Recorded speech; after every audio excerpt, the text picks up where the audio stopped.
हाँ, दूसरा सिद्धांत भगवान कृष्ण बता रहे हैं कि हे अर्जुन, कर्म करो और मन को न लगाओ तो कर्म फल बनेगा ही नहीं। तो यहाँ पर ऐसा भी नहीं हो सकता कि कर्म हम करें और मन को न लगाएं। तो मन को जब नहीं लगाएंगे तो जिस कर्म को हम करते होंगे उसको हम गलत कर पाएंगे, उससे हम लाभ नहीं उठा पाएंगे। कैसे? जैसे रोटी तावा पर रखी हुई है और हम रोटी को पलटना चाहते हैं और पलटने के लिए हमने हाथ ले गए लेकिन मन नहीं लगाया वहां, तो हमारा हाथ ही जल जाएगा, हम रोटी पलट नहीं पाएंगे।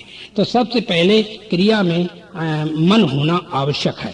और उधर भगवान कृष्ण कहते हैं कि हे अर्जुन, तुम कर्म करो और मन न लगाओ, यानी कर्म में मन न लगाओ। तो ऐसा बनता ही नहीं, हो ही नहीं सकता। अगर करोगे तो उल्टा हो जाएगा, तुम्हारा हाथ ही जल जाएगा, तुम परेशान हो जाओ।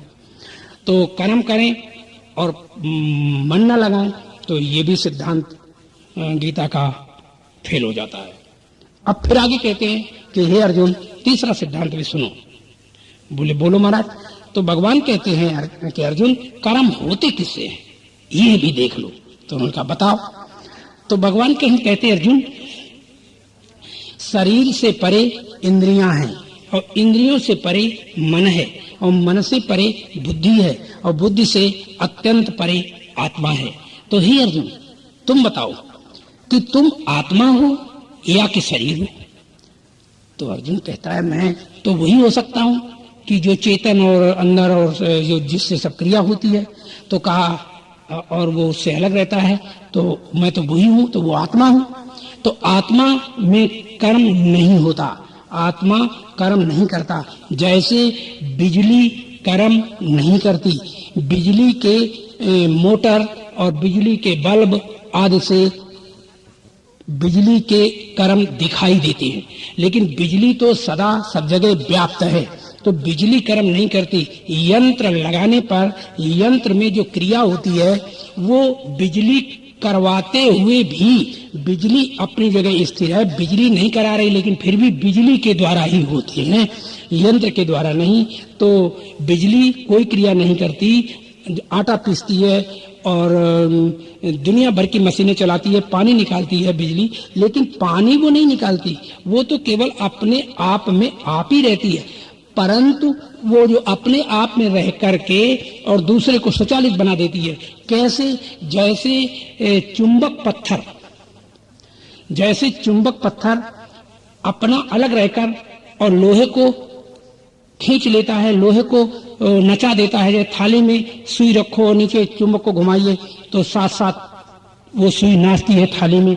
तो यहाँ ये याद रखना चाहिए कि अलग रहकर चुंबक ने और लोहे को नचा दिया, ऐसे ही आत्मा जो है वो सब में अलग रहकर और इन शरीरों को नचाती है।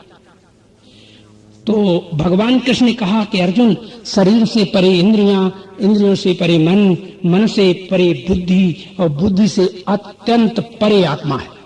तो अत्यंत परे आत्मा है, ये बात भी जानना चाहिए कि बुद्धि से अत्यंत परे आत्मा क्यों है? क्योंकि आत्मा हर रूप में हर जगह विद्यमान है, तो फिर अत्यंत परे क्यों? क्योंकि वो परमात्मा जो आत्मा है वो एक रस है, उसी कोई लेना देना कर्म कांड से नहीं, कुछ करो कुछ ना करो, कुछ बनो कुछ ना बनो, तो उसका इस बात से कोई लेना देना नहीं। वहां तो अपनी जगह भरा हुआ है ठसा ठस, माने ठोस घन। और जो ऐसा भरा हुआ है तो वो कुछ करता नहीं, बल्कि अपने सानिध्य से सबको क्रियान्वित करके नचासा देता है। तो हम ये बात कहना चाहते हैं कि तुम आत्मा हो, आत्मा क्रिया नहीं करती लेकिन फिर भी सभी शरीरों को नचा देती है। और जब नचा देती है तो उसके पास ये मतलब नहीं है कि उसके नाचने से जो कार्य बिगड़ गया है, पैरों में जमीन पर जो चीजें बिगड़ गई हैं तो उनको आत्मा ने किया, आत्मा ने नहीं। आत्मा एक रस व्याप्त है, लेकिन यंत्र के द्वारा। तो ये जो मनुष्य का शरीर है, हम बता चुके हैं पहले कि सभी के शरीर यंत्र के समान है। इसीलिए भगवान कृष्ण ने कहा था यंत्रारूढ़ानि माया। माया जो है यंत्र, ये यंत्रों की तरह है और वो यंत्रों में रहकर यंत्रों को नचा देती है। और जब यंत्रों को नचा देती तो यंत्रों से अलग रहती है। तो माया जो है, माया को परमात्मा व्याप्त होने के नाते माया को जीवंत करता है और जीवन करके इस माया को नचाता है। और ये कठपुतली जो शरीर हैं ये नाचते हैं, और जब नाचते हैं तो ये नाचने का जो फल है वो इस शरीर को नहीं मिलना चाहिए, क्योंकि ये जड़ है, ये नहीं करता। तो इसको ये जानना चाहिए कि ये कोई मेरे अंदर रह करके कोई कर रहा है, हम नहीं कर रहे हैं। तो ऐसा जानने वाला निष्कामी कहलाता है। तो क्या वो ऐसा कोई कर्म कर सकता है कि जो ये जाने कि कर्म हमसे हो रहे हैं लेकिन हम कर्म नहीं कर रहे हैं, हमारा शरीर जड़ है? ऐसा कोई नहीं जानता, बल्कि यही जानता है कि शुभ कर्म करता है। तो जब शुभ कर्म करता है तो ये कहता है, जैसे शुभ कर्म में मंदिर बनवाया किसी ने तो एक पत्थर लगवा देता है कि ये मंदिर भगवान के लिए मैंने बनवाया है। ऐसे ही शुभ कर्म करता है जब कोई, तब छाती ठोक करके सबके मध्य में कहता है कि मैंने अमुक शुभ कर्म किया, जैसे किसी की लड़की की शादी कर दी तो मैंने जीवन में इतनी शादी दूसरों की कर दी। तो ऐसे छाती ठोक के कहता है, तो उसमें कर्ता बनता है, और कर्ता बनता है तो उसको भोगने के लिए जन्म लेना पड़ता है। तो ये जो अहम आता है, अहम में फल बनता है और कर्म में फल नहीं बनता, तो कर्ता में फल बनता है। तो इस कर्तापन को मिटाने के लिए हमने जो निष्काम कर्म की ये सिद्धांत बताए, ये सिद्धांत निष्काम कर्म पर लागू नहीं होते। फिर और कौन सा कर्म है जिस कर्म के द्वारा हम निष्काम कर्म को कर सकते हैं? तो निष्काम कर्म को करने के लिए हमारा एक सिद्धांत है जो वेदोक्त सिद्धांत में ही आता है। इसी सिद्धांत को बताते हुए रामायण में तुलसीदास जी ने कहा कि सुर नर मुनि सब की यह रीति, स्वार्थ लागी करें सब प्रीति। इसका अर्थ होता है, ऐसा दुनिया में कोई जन्मा ही नहीं कि जो दूसरों के लिए कोई कर्म करता हो। यहाँ सुर नर मुनि सबकी, माने देवी देवता अवतार भगवान सबकी ये रीति है कि समस्त कर्म प्राणी अपने लिए करता है, दूसरों के लिए नहीं। परंतु यही उसका अभिमान है कि जो वह अपने से अलग दूसरों के लिए कर्म करता हुआ पुरुषार्थ मानता है, परोपकार मानता है, अपनी बड़ाई मानता है। तो जब तक कोई प्राणी समस्त कर्मों का फल अपनी आत्मा के लिए नहीं करता, तब उसका फल निष्काम नहीं होता। जैसे एक अमेरिका के राष्ट्रपति पद पर चुनने के लिए एक प्रत्याशी मार्ग में जा रहे थे गाड़ी से, अपनी कार से। तो एक सुअर अधेड़ उम्र का उस गाड़ी के सामने आ गया। तो ड्राइवर ने गाड़ी को पूरी तरह बचाने की चेष्टा की और पूरी तरह बचा दिया, लेकिन फिर भी इतने सटे गाड़ी उस सुअर से निकली कि सुअर इतना ज्यादा अपने शरीर से भयभीत हुआ और रपट गया। रपट कर एक आगे नाली थी और उस नाली में उसका पैर ऊपर चारों हो गए और धड़ जो है, नाली इतनी सकरी थी कि उसमें जाके वो फंस गया। और जब फंस गया तो यह बात उस प्रत्याशी ने अपने ड्राइवर की देखी कि कार में लगा भी नहीं और उसको इस तरह, तो वो सुअर चीख पड़ा और उस प्रत्याशी ने गाड़ी रुकवाई कि रोक गाड़ी, और गाड़ी तुरंत रोक दी गई। और उसने, प्रत्याशी ने आओ ना देखा ताओ, तुरंत उतरा और उस सुअर के चारों पैर पकड़ करके उस नाली से ऊपर खींच दिया। तो खींचने पर वह सुअर तो नाली से निकलकर भाग गया। अब हुआ ये कि उस प्रत्याशी के कपड़े जो थे उस पर सब गंधा पानी या गंधापन आ गया। जब गंध शरीर पर आ गई, कपड़े गंदे हो गए, तो उसने सोचा कि हम तो जा रहे हैं राष्ट्रपति पद के लिए चुनने के लिए और हमारे कपड़े गंदे हो गए, तो हमको क्या करना। तो देखा कि टाइम नहीं है मेरे पास, टाइम पूरा ज्यादा हो गया है, हो जाएगा। तो अब अगर घर जाए बदलने के लिए कपड़े तो बहुत टाइम हो जाएगा। तो उसने क्या किया कि आगे कहा ड्राइवर से कि ड्राइवर उस जगह गाड़ी रोको जहां कोई नल दिखाई दे पानी का। तो उस जगह ड्राइवर ने गाड़ी रोकी और वो प्रत्याशी अपने आप नल से पानी लेकर कपड़ों को धीरे धीरे ऊपर डाल डाल करके उस गंदगी को धुला, और धुलने के बाद वो गीले गीले कपड़े हो गए, और वो जैसे कैसे थोड़ा थोड़ा हटाया और हटा करके फौरन गाड़ी पर बैठा और बोले चलो चलते हैं। तो जब वह उस जगह पर पहुंचा जहां उसे चुना जाना था, तो सभी लोग कह रहे थे कि अभी तो ये राष्ट्रपति बने ही नहीं और अभी 20 मिनट लेट हैं, तो इनको राष्ट्रपति बनाने की आवश्यकता ही नहीं है, क्योंकि राष्ट्रपति बन जाएंगे तब तो घर में ही लेटे रहेंगे, तो इन्हें देश की परवाह नहीं होगी, तो इनको राष्ट्रपति नहीं बनाना है।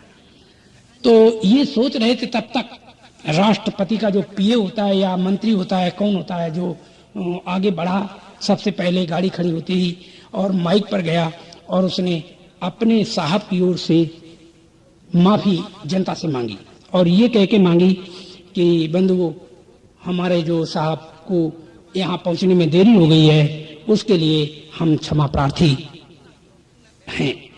बोले कि हमारे साहब की गाड़ी से सुअर का एक बच्चा टकराया भी नहीं और इतने सटे गाड़ी निकली उसके कि वो मारे भय से रपट गया और एक नाली में जाके उल्टा फंस गया, पैर ऊपर हो गए, धड़ नीचे हो गया। तो वो चीख पड़ा, साहब ने गाड़ी को तुरंत रुकाया और उसको चारों पैर पकड़ करके उसको निकाल दिया, और जब उसको निकाल दिया तो सुअर का बच्चा तो निकल गया, लेकिन साहब के कपड़े गंदे हो गए। तो इन्होंने देखा कपड़ा बदलने के लिए जाएंगे तो बहुत समय लग जाएगा, इसलिए जहां नल कोई हो पानी का वहां गाड़ी रोको। तो वहां मैंने गाड़ी रोकी तो अपने हाथ से अपने गंदे कपड़ों को धीरे धीरे धीरे धुला और थोड़ा थोड़ा जितना धुल सके और धुल करके और आप उसी तरह गाड़ी में बैठकर यहाँ आ गए। तो एक जानवर को गंदी नाली से निकाला है, बस इतना ही था कि जिससे कि साहब को यहाँ आने में 20 मिनट देरी हो गई, इसकी हम क्षमा चाहते हैं। तो सभी प्रत्याशी को जो चुनने के लिए लोग बैठे थे, तो उन्होंने कहा अगर आपने एक जीव की रक्षा की है, एक जीव के ऊपर दया की है और जीव को बचाया है, तो देरी हो गई तो कोई बात नहीं, कोई बात नहीं, कोई बात नहीं। जब उसके ऊपर दया की तो कोई बात नहीं। तो उसी समय वो राष्ट्रपति चयन होने वाला जो व्यक्ति था वो माइक पर गया और उसने कहा कि हमने सुअर के साथ या किसी जीव के साथ उपकार नहीं किया। सुअर को नाली में फंसे देखकर मुझे दर्द हुआ और मैंने अपने उसको निकालकर नाली से अपने दर्द को मिटा है, सुअर को नहीं बचाया, सुअर के साथ कोई उपकार नहीं किया, मैंने केवल अपने दर्द को मिटा है, मैंने किसी के लिए कुछ नहीं किया, ये मेरा कोई उपकार नहीं है। और जो ही ऐसे कहा त्यों ही सबने ताली बजाकर एक स्वर से ये कह दिया कि राष्ट्रपति ऐसा ही होना चाहिए और यही राष्ट्रपति मेरा होना चाहिए, और सबने उसको तुरंत राष्ट्रपति पद के लिए चुन लिया। तो यहां हम तुम्हें समझाते हैं कि कोई भी कर्म प्राणी करता है तो जिसके लिए कुछ करता है तो ये कहता है कि मैंने इसके लिए ये किया, इसके लिए ये किया, इसके लिए ये किया, तो वो अब गलत सोचता है, उसकी सोच गलत है, वो समझ नहीं पा रहा कि मैं कर नहीं सकता, लेकिन फिर भी कहे जा रहा है। जैसे हम एक दीनहीन को, दुखी को कोई रास्ते चलते पैसा दे देते हैं, तो जब पैसा देते तो ऐसा लगता है कि मैंने इसके साथ उपकार किया है, लेकिन नहीं बंधुओं, तुम्हें दीन को देखकर दर्द हुआ है, अपने दर्द को मिटने के लिए उसे पैसा दिया है, न कि उस पैसा देने वाले के लिए पैसा दिया है। हर कर्म जब किया जाता है, जैसे पत्नी पति को भोजन बनाती है और भोजन खिलाती है, उसके माने चारपाई को बिछाती है, इत्यादि इत्यादि। तो जब चारपाई को बिछाती तो वो ये कहे कि हम पति के लिए करती हैं, तो जैसे पति कहता है कि चलो पत्नी के लिए साड़ी ले जाएं और पत्नी के लिए वस्त्र वगैरह आभूषण वगैरह ले जाएं, तो वो कहता है कि मैंने पत्नी के ऊपर कृपा की या पत्नी के ऊपर दया की, पत्नी के लिए ले गया, तो ये उसकी भूल है या हर किसी की भूल है। पत्नी के लिए नहीं किया जाता, बल्कि पत्नी जब फटे कपड़े पहनेगी, गंदे कपड़े पहनेगी, पुराने पहनेगी, तो तुम्हें दर्द होगा, तो उसको पत्नी को देखकर, फटे कपड़े देखकर तुम्हें जो दर्द हुआ, अपने दर्द को मिटने के लिए पत्नी के लिए कपड़े आभूषण लाए हो, लेकिन ये गलती है कि जो तुम पत्नी के लिए कह रहे हो। इस तरह सारी दुनिया के जो लोग कर्म करते हैं तो करते तो सब अपने ही लिए हैं, परंतु धोखा क्या होता है कि हम दूसरे के लिए करते हैं। तो जब अपने लिए समस्त कर्म अपने लिए कोई करता है तब वह निष्काम कर्म होता है, उसमें अहंकार कर्म करता नहीं होता, अहंकार नहीं होता, और अहंकार जिसमें नहीं होगा उसका फल नहीं बनेगा, और फल नहीं बनेगा तो उसका भोक्ता भी नहीं होगा। तो जब सब कर्म प्राणी अपने लिए करता है, दूसरे के, जैसे माता दूध पिलाती है बच्चे को, तो बच्चे को नहीं पिलाती, बल्कि वो जानती है कि बच्चा मर जाएगा अगर हम नहीं पिलाएंगे तो वो रोएगी, दुखी होगी, इसलिए दुख से छूटने के लिए उसे दूध पिला रही है। और अगर दूध नहीं बच्चा पिएगा तो अपना भी बीमार हो जाएगा, बच्चा भी बीमार हो जाएगा, तो इसलिए वो दूध पिलाती, इसलिए नहीं पिलाती, अपने सुख के लिए पिला रही। पर धोखा क्या हो रहा है कि मैं बच्चे को दूध पिला रही, मैंने बच्चे को पाला है, ऐसे करके जो कहती है ये उसकी नादानी है, अहंकार है। इस तरह दुनिया में जो कर्म किया जाता है या कोई कर्म करता है तो अपनी खुशी अपनी आत्मा के लिए करता है, न कि संसार के लिए करता है। किसी दूसरे के लिए कर्म करना निष्काम कर्म नहीं है, अपनी आत्मा के लिए ही सब कुछ करना, यही कर्म निष्काम कर्म कहलाते हैं। और इसी कर्म को जानकर प्राणी गमनागमन से, यानी कर्मों के बंधन से छूटकर गमनागमन से रहित हो जाता है। तो जब रहित हो जाता है तो इसी बात को जानने के लिए भगवान कृष्ण ने गीता में कहा कि हे अर्जुन, जो आत्मा से आत्मा में संतुष्ट हो जाते हैं, आत्मा से आत्मा के लिए कर्म करते हैं, वो इस धराधाम से छूटकर और मुझ सच्चिदानंद को प्राप्त कर लेते हैं। प्रेम से बोलो सच्चिदानंद भगवान की।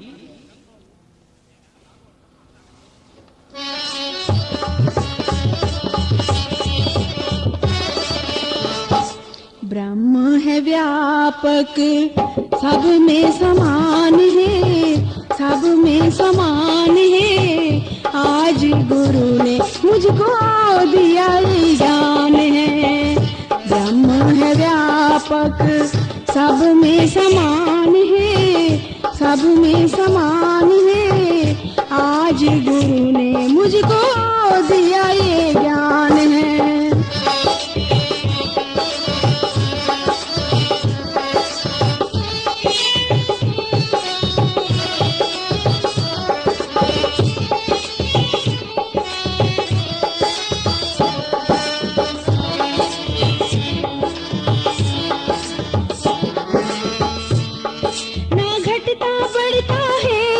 संभाल वो रहता है, कण कण में वो रहता है, वही हर काल में रहता है।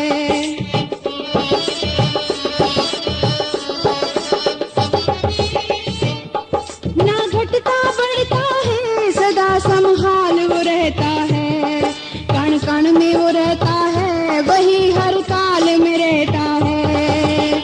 उसी में रमण करता सारा जहान है, सारा जहान है।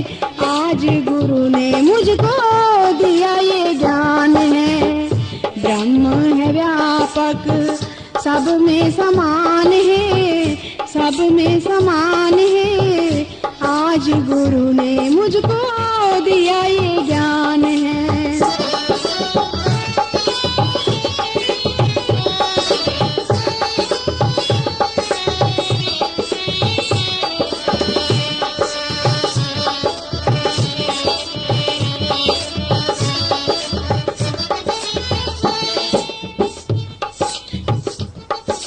सबसे न्यारा है, वो सबसे प्यारा है, वो सबसे न्यारा है, वो सबसे प्यारा है।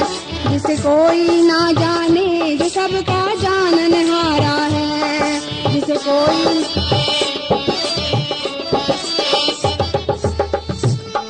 वो सबसे न्यारा है, वो सबसे प्यारा है।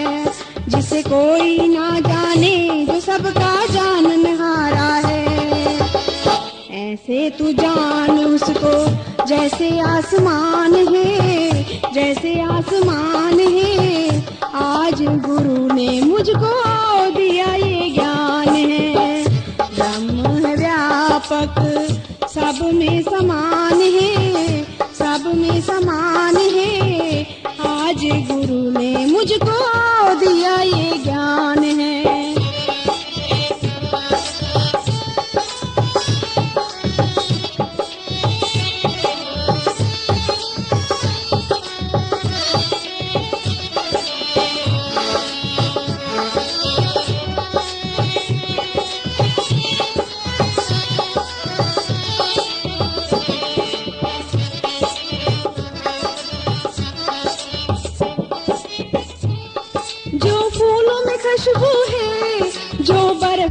पानी है, ऐसा ही रहता वो न उसकी कोई निशानी है।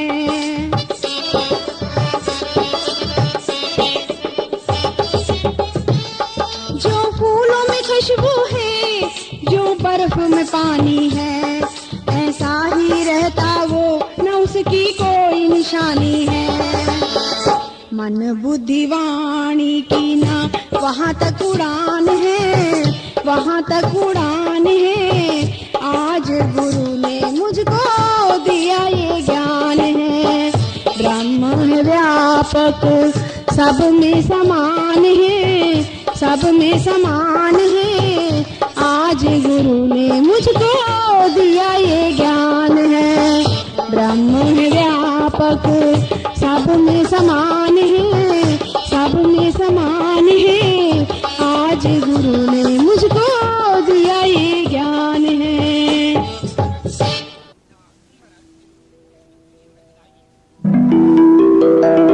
पूंजी आई है ज्ञान की अपने हाथ में, पूंजी आई है ज्ञान की अपने हाथ में। आनंद ही आनंद है हर एक बात में, आनंद ही आनंद है हर एक बात में। पूंजी आई है ज्ञान की अपने हाथ में, पूंजी आई है ज्ञान की अपने हाथ में।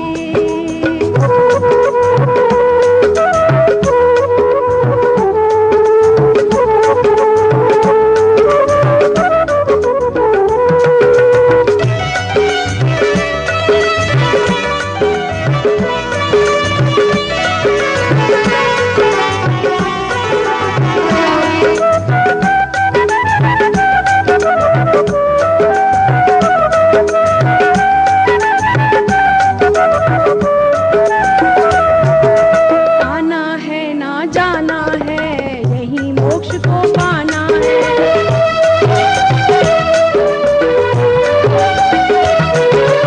आना है ना जाना है, यही मोक्ष को पाना है।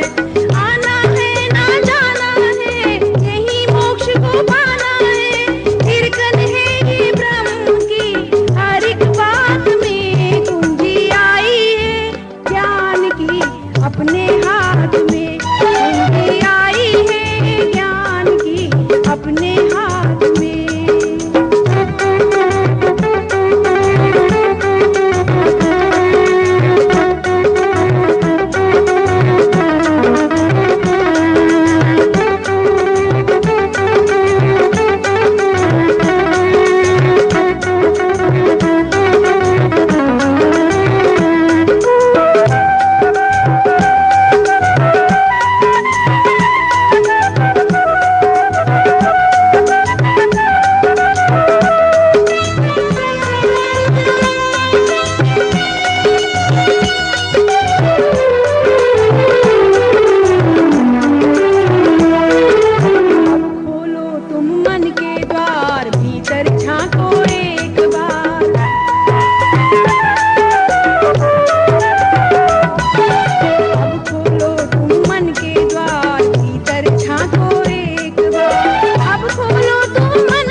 पूरे माटी के पुतले ना इठला के चल, तेरे जीवन का कोई भरोसा नहीं। बूंद पानी का पड़ते ही घुल जाएगा, बूंद पानी का पड़ते ही घुल जाएगा। कच्चे बर्तन का कोई भरोसा नहीं। ओरे माटी के पुतले ना इठला के चल।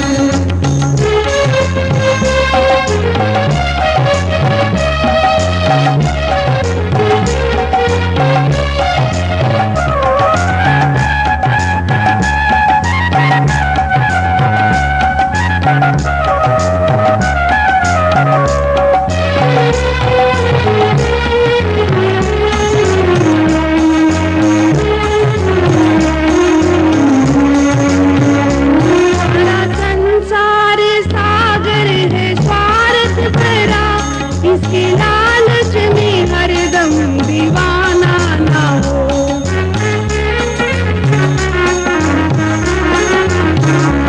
सारा संसार सागर है स्वार्थ भरा, इसके लालच में हरदम दीवाना ना हो।